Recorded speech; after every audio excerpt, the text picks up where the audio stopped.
doing. And if we don't evaluate, that means we're standing in the mirror saying, mirror, mirror.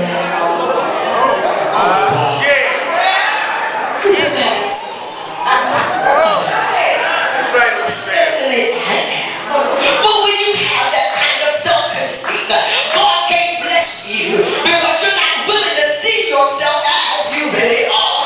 You're not all that in a bag of chips. Look at somebody sitting next to you and say you're not all that you think you are. Every now and then you got to realize that you don't know everything.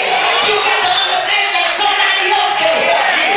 It's not all about your idea, but I got an idea too. I'm not thinking two in my mind, but I put my thought with your thought, and your thought, and your thought, and your thought. We need a bigger idea.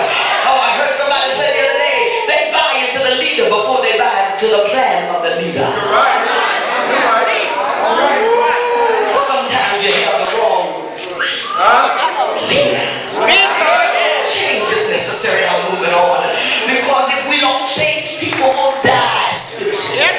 We got a whole lot of folks who have died on the vine and nobody finds out what happened. Folk come into the front door of the church and they go out the back door because we got some back door ushers that the pew pastors usher them to the back door. Oh, you just don't think you have it and you need to find out who they are because you do have some. See, we got folk who have rebellious spirits. They operate in witchcraft because they sit on the pew and they monitor the folk on their pew and they tell them you don't have to give that money. That's not necessary. All they want is money, money, money. You just say that because you don't have it. Because folk who are blessed and have money understand that it's God who has blessed us with whatever we have. Every good and every perfect gift comes from above. You must understand you have few pastors who say, I'm not going to aim. Why are you going to that mess? It's the same old soup warmed over. Well, if you never come, you never know what's really going on. And then when you talk to them the next day, they say, girl, we had a good time. Well, you told me not to go, but I changed my mind. Change is necessary. If we don't change, we will have a lack of exposure to new opportunities. I'm tired of the same old thing over and over. I love a challenge. I said to God, when I've completed one, let's go, God. Let's have another challenge. The unfortunate thing, and maybe fortunate, is that I married a man just like that. And so we go from one challenge to another because God is a big God. And when you understand the massiveness of God and the massiveness of His power, I think we minimize who He really is. When you understand that somebody can create everything that you'll ever see in your entire life in 6 days, and on the 7th have the audacity to rest. He's a mighty God. Oh, He's an awesome God. He's a terrible God. Oh, my. And so there is absolutely positively nothing that He cannot do. He can handle any impossible situation that may ever occur in your life or ministry. So when I see a challenge, I say, God, let's go. Let's go.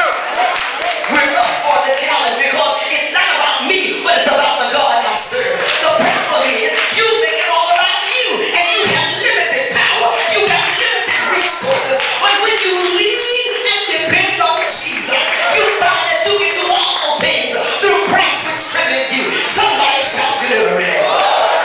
Change is necessary because if we don't change, the ministry will die. Better fasten your seatbelt because I feel a little turbulence in here.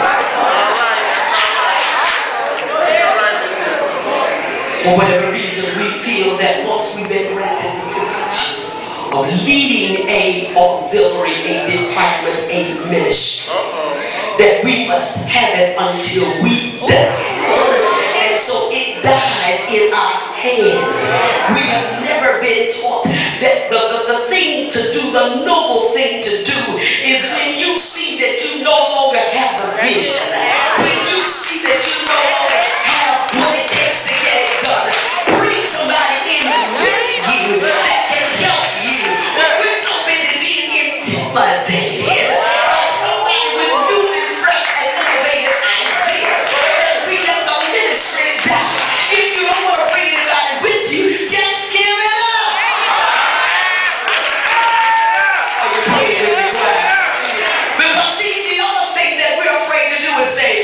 your Right. I believe God's going to charge us as leaders for allowing folk to hold on to positions that kill the ministry. I believe God's going to hold us responsible because we just let folk hold on because they got a few little duckies.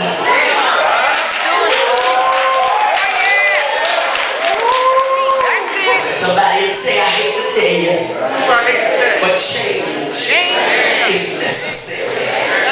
Change will not only affect us here and now, but it will affect future generations to come.